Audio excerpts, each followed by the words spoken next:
दोस्तों, ऑफिस से बाहर निकलते वक्त आपने कई बार ये नोटिस किया होगा कि बहुत सारे लोग चाय पीते हैं और वहीं बहुत सारे लोग स्मोक करते हैं। यानी कि टी पॉइंट के साथ साथ एक जो सुट्टा पॉइंट वाला कल्चर है ना, वो भी बहुत ज़्यादा बढ़ रहा है। वहीं कुछ लोग एक दिन में एक पैकेट सिगरेट पी जाते हैं, वहीं बहुत सारे ऐसे भी लोग हैं जो एक ही सिगरेट पीते हैं और उन्हें ये लगता है कि भाई मैंने तो एक ही सिगरेट पी है, क्या ही होगा। वहीं बहुत सारे लोग ऐसे भी हैं जो घर के अंदर भी स्मोक करते हैं और कई लोग ऐसे हैं जो सिर्फ और सिर्फ बाहर ही स्मोक करते हैं और उन्हें ये लगता है कि भाई हम तो बाहर स्मोक करके आए हैं, घर के अंदर तो कोई डेंजर होगा ही नहीं, फैमिली मेंबर तो पूरी तरह से सेफ है। सो ऐसे ही बहुत सारे मिथ्स आज हमारे साथ हैं, ऐसे ही बहुत सारे मिथ्स हैं जिनका बर्स्ट होना बहुत ज़रूरी है। सो आज मिथ्या वर्सेस तथ्या के इस खास एपिसोड में इसी पर बात होगी और इस पर बात करने के लिए हमारे साथ बहुत ही खास मेहमान मौजूद है, डॉक्टर मयंक सक्सेना। डॉक्टर मयंक, आपका बहुत स्वागत है। Thank you. Doctor Mayank additional director हैं department of pulmonology and sleep medicine, Fortis hospital में। एक बार फिर से आपका बहुत बहुत स्वागत है।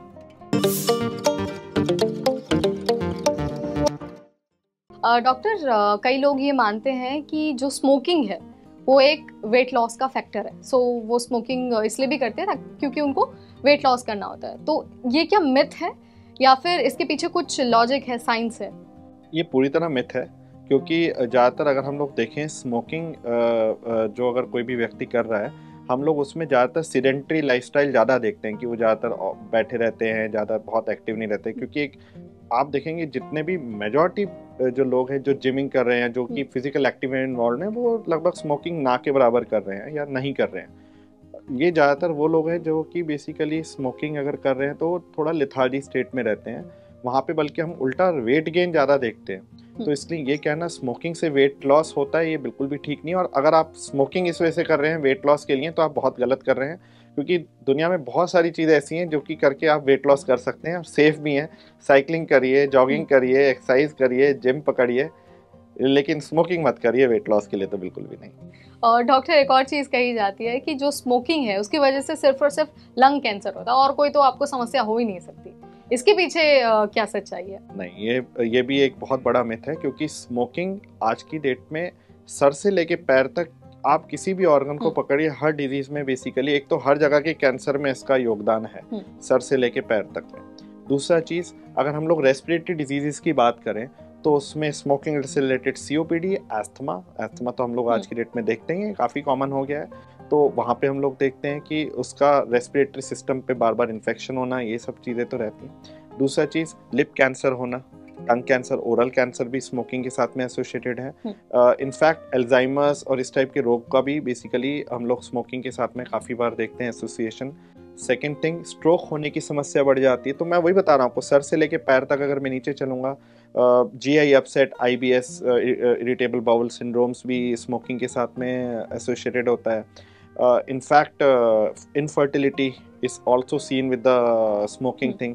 पैरों की नस कई बार ब्लॉकेज में चली जाती है, जिससे कई बार पैर भी काटने पड़ते हैं पेशेंट्स के, बर्जर डिजीज बोलते हैं। तो आप मुझसे पूछिए, मैं सर से लेके पैर तक आपको डिजीज का नाम बता सकता हूँ जो कि स्मोकिंग कर सकते हैं। यानी कि लंग कैंसर नहीं, इसके साथ आपको पूरी बॉडी में जितनी कैंसर है सब कुछ होने के चांसेस है। और तो और ये इससे बल्कि आपका अपना ही नहीं, आपके परिवार को भी उतना ही रिस्क हो जाता है, क्योंकि आपके अगर कोई घर में बुजुर्ग बच्चा या कोई भी महिला, प्रेग्नेंट महिला है, तो उनको भी पूरा खतरा है। उनको भी, आप ही नहीं है, आपके आसपास में भी ये पूरा इन्वॉल्व कर सकता है। इसलिए स्मोकिंग से बचना बहुत ज़रूरी है।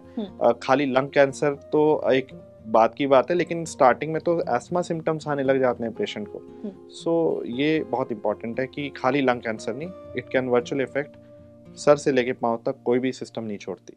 तो डॉक्टर, अभी आपने मेंशन किया कि कोई प्रेग्नेंट लेडी है या फिर जो आपके फैमिली मेंबर हैं उनको भी स्मोकिंग हो सकती है, लेकिन कई सारे लोग तो ये लॉजिक देते हैं कि भाई मैं तो बाहर स्मोक करके आ रहा हूँ, घर में तो कर नहीं रहा हूँ, तो मेरे घर वालों को थोड़ी ना कुछ होगा, मैं तो बाहर कर रहा हूँ तो वो सेफ है पूरी तरह से। ये आपने बहुत ही इंपॉर्टेंट चीज़ बताया, क्योंकि ज़्यादातर लोग जो स्मोकिंग आज की डेट में कर रहे हैं तो वो यही बोलते हैं मैं तो घर के बाहर करता हूँ। बट आप ये देखिए कि घर से बाहर, जो इसको हम लोग थर्ड हैंड स्मोक भी बोलते हैं। एक तो आपने सुना होगा एक्टिव स्मोकिंग जो कर रहा है, एक पैसिव स्मोकिंग होता है जो कि आप कर रहे हैं, अगर अगल बगल वाले को स्मोकिंग का इफेक्ट मिल रहा है। एक होता है third hand smoke. Third hand smoke में क्या है, अगर आपने स्मोकिंग बाहर जाके भी करी है लेकिन उसका स्मोक का पार्टिकल, सूट वगैरह वो सब आपके कपड़ों पे चिपक जाता है, और जब आप घर पे अपने कपड़े चेंज करने कपड़े हटाते हैं तो वो ही पार्टिकल्स आपके पूरे एनवायरनमेंट में बिखर जाते हैं। वो इतने बारीक होते हैं कि वो आपको आंखों से भी दिखाई नहीं देते हैं बेसिकली, जो हम PM2.5 टाइप पार्टिकल बोलते हैं, वो इतने छोटे होते हैं। और आज की डेट में अगर हम लोग देखते हैं, ऐसे पेशेंट जो स्मोकिंग करते हैं उनके यहाँ पे घर में बच्चों में बार बार सांस के इन्फेक्शन होना, रेस्पिरेटरी इन्फेक्शन होना, एस्थमा पाया जाना। इनफैक्ट प्रेग्नेंट अगर कोई फीमेल है, उनके भी बच्चों में जो होने वाले बच्चे हैं उनका वजन कम होना, लो बर्थ वेट जिसको हम लोग सिचुएशन बोलते हैं, प्लस साथ साथ और भी कॉम्प्लिकेशंस जैसे कि पीडियाट्रिक रेस्पिरेटरी सिंड्रोम्स होना। सो ये बहुत कॉमन हो गया है। इसलिए आप ये सोचना कि मैं घर के बाहर स्मोकिंग करता हूँ और मेरी फैमिली सेफ रहेगी, ये ठीक नहीं है। और आपकी स्मोकिंग का घर के अंदर और घर के बाहर सेम प्रकोप है। और इनफैक्ट जो घर के अंदर की जो पॉपुलेशन है, जो बच्चे हैं, वो बहुत ज़्यादा ससेप्टेबल है, तो उनका इम्यून सिस्टम उतना मजबूत नहीं होता है, उनकी क्लियरेंस कैपेसिटी उतनी अच्छी नहीं होती है। तो इसलिए उनको प्रोटेक्ट अगर करना चाहते हैं आप, तो आपके लिए भी और पूरी फैमिली के लिए भी बहुत ज़रूरी है कि स्मोकिंग को ना करें। और डॉक्टर, हमने बचपन से कुछ सर्टेन एड्स देखे हैं, एडवर्टीजमेंट देखा है जिसमें बताया गया कि आप एक सर्टेन कुछ मेडिसिन लेते हैं तो आप उससे क्विट कर सकते हैं अपनी जो स्मोकिंग की समस्या है वो। नहीं, मैं उस पर भी बहुत एग्री नहीं करूँगा, क्योंकि एक लत से हटके दूसरी लत पे जाना ठीक अपने आप में ही नहीं है बेसिकली। अल्टीमेटली स्मोकिंग को प्रॉपर प्लानिंग से छोड़ना चाहिए। अगर हम सोचेंगे चलो हमने गम्स जो आती हैं आज की डेट में, पैचेस आते हैं, ये आते हैं कि आपने वो खा लिया, वो सॉल्यूशन नहीं हो जाता है। क्योंकि अल्टीमेटली हमने विद टाइम देखा है कि वो लोग जो गम्स पे आते हैं अपने आप से, वो कुछ टाइम बाद स्मोकिंग भी कर रहे होते हैं और गम भी कर रहे होते हैं। तो उनको एक प्रॉपर गाइडेंस ही नहीं होता कि उसमें कैसे वो हट सकते हैं। गम का जो उसमें भी निकोटिन ही होता है जो गम है। निकोटिन क्या होता है, वो बेसिकली एक प्लेजर केमिकल होता है जो कि ब्रेन के अंदर रिसेप्टर होता है, उस पर लगता है। उसकी समस्या एक सबसे बड़ी ये होती है, स्मोकिंग कोई अगर एक सिगरेट से शुरू कर रहा है, उसको उसी इफेक्ट के लिए वो रिसेप्टर एग्जॉस्ट होने लग जाता है, तो उसको उसी इफेक्ट के लिए 2 सिगरेट की जरूरत पड़ेगी आफ्टर सर्टेन टाइम। उसी इफेक्ट के लिए उसको 3 सिगरेट की जरूरत। इसी तरीके से उसका स्मोकिंग का जो है, जो एक सिगरेट से शुरू कर रहा है, वो एक सिगरेट आपको 1 महीने बाद 1 सिगरेट पे नहीं मिलेगा, वो आपको हो सकता है 2 या 3 सिगरेट पे मिलेगा। 1.5 साल बाद में आपको एक की जगह वो 5 सिगरेट पे उसको इफेक्ट वो चाहिए होगा। ऐसे ही गम्स के साथ में भी आप गम्स लेते जाएंगे बिना गाइडेंस करेंगे तो वो ठीक नहीं है। उसका एक प्रॉपर प्रोटोकॉल होता है, हम लोग असेस करते हैं कितनी डिपेंडेंस की जरूरत है, उसी हिसाब से डोज सेट होता है। अगर जरूरत है भी कि नहीं, कई बार मेरे पास यंगस्टर आते हैं जो कि हार्डली 1 या 2 ले रहे होते हैं सिगरेट, और उसमें भी वो गम शुरू कर देते हैं। So it is all about the mind game at first, कि हमें अपने आप को मेंटली स्ट्रांग करना होगा कि हम लोग स्मोकिंग से कैसे हट सकते हैं। खाली गम लेने से it's not going to work out that way. Gum का एक प्रॉपर प्रोटोकॉल है, आपको अपने डॉक्टर से मिलके ही स्टार्ट करना। हालांकि ओवर द काउंटर अवेलेबल होता है, बट स्टिल फिर भी मैं कहूँगा अगर आपको स्मोकिंग का छोड़ने का प्लान कर रहे हैं तो अपने डॉक्टर से जरूर प्लान डिस्कस करें। वो आपको प्रॉपर एक प्लानिंग के तहत, जैसे हम लोग डाइटिशियन से मिलते हैं, किसी भी अपनी एक प्लानिंग के लिए फाइनेंशियल एडवाइजर से मिलते हैं, ऐसी स्मोकिंग को क्विट करने के लिए भी इसको प्रॉपर प्लानिंग के साथ। नहीं तो क्या होगा, आपने सुना होगा, अरे हमने तो स्मोकिंग बहुत बार छोड़ने की कोशिश करी लेकिन ये छूटती नहीं है, क्योंकि ये वापस इसलिए आ रही है क्योंकि आप इस प्रॉपर प्लान के तहत नहीं चल रहे हैं। उसमें आप अपने स्पेशलिस्ट या डॉक्टर से सलाह करिए, वो उसके हिसाब से करेंगे तो प्लान भी मिलेगा और उसके हिसाब से आप उसको छोड़ भी पाएंगे। डॉक्टर, जो कुछ लोग होते हैं जिनको बहुत ज़्यादा लत होती है और लेकिन वो छोड़ना चाहते हैं, तो अक्सर वो क्या करते हैं कि जो गम्स होती हैं उसका डोज बहुत ज़्यादा ले लेते हैं। तो उनको लगता है कि यार अगर हम डोज ज़्यादा लेंगे तो ज़्यादा जल्दी हो सकता है कि जो हमारा एडिक्शन है वो ख़त्म हो जाए। तो इसके पीछे क्या सच्चाई है? क्या वो एक्चुअली जो उनका लेने का वो रहता है, वो विड्रॉल सिम्टम से बचने के लिए बेसिकली होगा। क्योंकि अगर आप स्मोकिंग इतनी भारी मात्रा में कर रहे हैं, तो अगर एकदम से हम बंद करते हैं तो कई बार वो पेशेंट्स, वो लोगों को विड्रॉल सिम्टम, चिड़चिड़ापन आना, लॉस ऑफ फोकस होना, लाइक अजीब से ख्याल आना मन में, इस टाइप के सिम्टम्स आने लगते हैं। तो वहाँ पे उन सिम्टम से बचने के लिए, वो विड्रॉल से बचने के लिए बेसिकली निकोटिन जो रिप्लेसमेंट थेरेपी है उसका यूज़ करते हैं। एक्चुअली उसका यूज़ होता भी इसलिए, निकोटिन रिप्लेसमेंट बना भी इसलिए है कि जहाँ पे एडिक्शन सिम्टम्स हमें लगता है वहाँ पे हम लोग देते हैं। लेकिन वही जो मैं आपको बता रहा हूँ, वो अपने आप से करना पॉसिबल नहीं होता, क्योंकि अगर आप सिम्टम्स के बेसिस पे चलेंगे तो बेसिकली वो तो आप गाइड अपने आप को कर नहीं पाएंगे, कभी ले रहे हैं कभी नहीं ले रहे हैं, फिर एकदम ऐसा अर्ज आया कि आपका रिलैप्स हो गया, आप स्मोक पे ही आ गए बेसिकली। तो इसलिए इसको प्रॉपर प्लानिंग के तहत ही करना होता है। और बहुत सारी चीज़ें हैं apart from nicotine replacement therapy जो हम लोग कर सकते हैं। और mainly mental, it's about a mental game. आज ही की बात बता रहा हूँ, आज ही मैंने एक पेशेंट देखा जिसमें हमने कैंसर डायग्नोस किया, और वो पेशेंट ने मेरे सामने ही डस्टबिन में फेंक दी कि इसकी वजह से, स्मोकिंग की वजह से मुझे हुआ और मैं आज से नहीं पीऊँगा। सो यही पेशेंट था, वो दिन में 30-40 पी रहा था, और आज की डेट में उसने मेरे सामने बोला भी, और देख के भी मैं समझ गया कि एंड काफ़ी पेशेंट हम लोग देखते हैं जिनको जब हो जाती है चीज़ तब छोड़ते हैं। क्या हम वो पहले नहीं कर सकते हैं? क्योंकि ऐसा नहीं है, विड्रॉल सिम्टम उनको नहीं आएंगे, लेकिन it's all about the mind game कि अब उसको पता है कि अब मेरे को डैमेज हो गया है, तो अब तो मैं पीऊँगा तो और मेरी हालत और ख़राब ही होगी। जान आज की डेट में सबको प्यारी होती है, तब जान पे बनाती है, तब तो हम लोग सब कर लेते हैं। बट अगर हम उससे पहले अगर हम लोग एक्शंस ले लें तो काफ़ी हद तक हम स्मोकिंग जैसी समस्याओं से भी छुटकारा पा सकते हैं। और डॉक्टर, कुछ होते हैं चेन स्मोकर्स, कुछ होते हैं जो once in a while smoke करते हैं, तो उनका कहना होता है कि भाई हम तो वंस इन अ वाइल कर रहे हैं, मतलब ट्वाइस अ वीक हो गया या फिर थ्राइस अ वीक हो गया, तो हमें ज़्यादा दिक्कत नहीं होगी, ये तो नॉर्मल चलता है।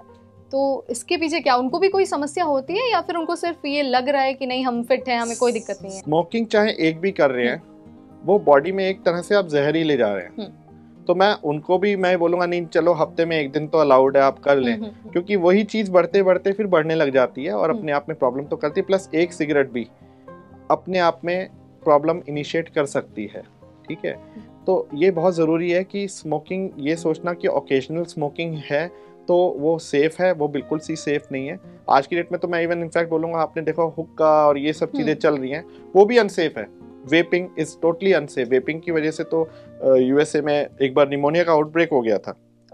Nothing accept a fresh air is safe from the inhalational point of view. Doctor, ये भी कहा जाता है कि अगर एक बार मेडिकेशन हो गया, सब कुछ हो गया, अगर स्मोकिंग छोड़ दी है हमने और हम पूरी तरह से मतलब इसके एडिक्शन से बाहर आ गए हैं, तो अब हमें फ्यूचर में कोई समस्या नहीं हो सकती, अब एकदम हम हेल्दी हो गए। देखिए, मैं डिमोरलाइज तो नहीं करूँगा जो कहेंगे नहीं आप स्मोकिंग छोड़ोगे तब भी आपको कुछ हो सकता है।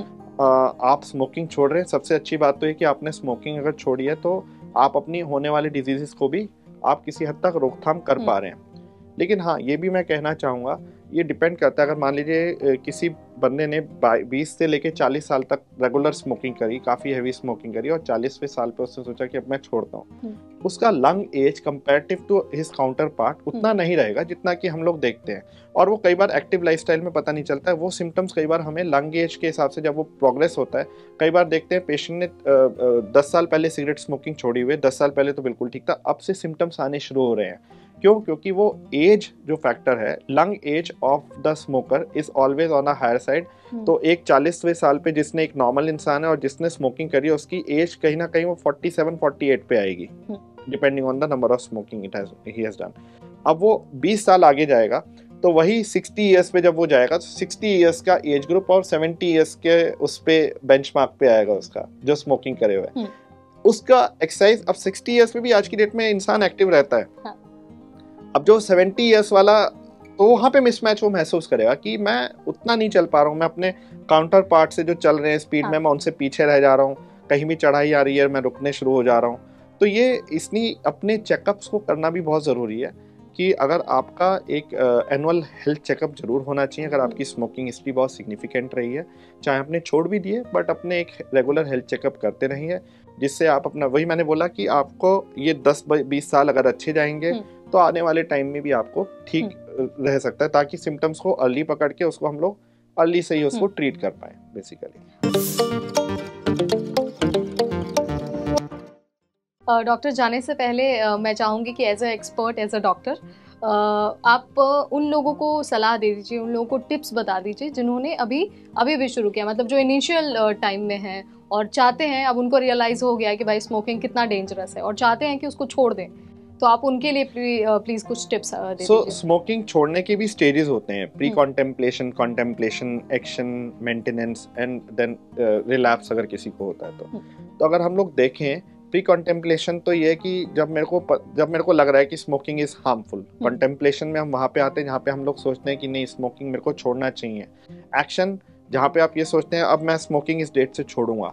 अब ये पेशेंट्स बड़े इंपॉर्टेंट होते हैं, क्योंकि यहाँ जो लोग जिन्होंने सोचा है कि अब मैं इस डेट से मैं स्मोकिंग, तो एक डेट सेट करना बहुत ज़रूरी है।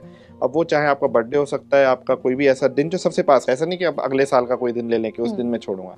अपने जो सबसे पास का कोई ऐसा दिन है, कोई त्योहार है, कोई चीज़ है जहाँ पे आप अपना एक सेट डेट कर सकते हैं कि मैं इस डेट के बाद से एक भी सिगरेट नहीं पीऊंगा।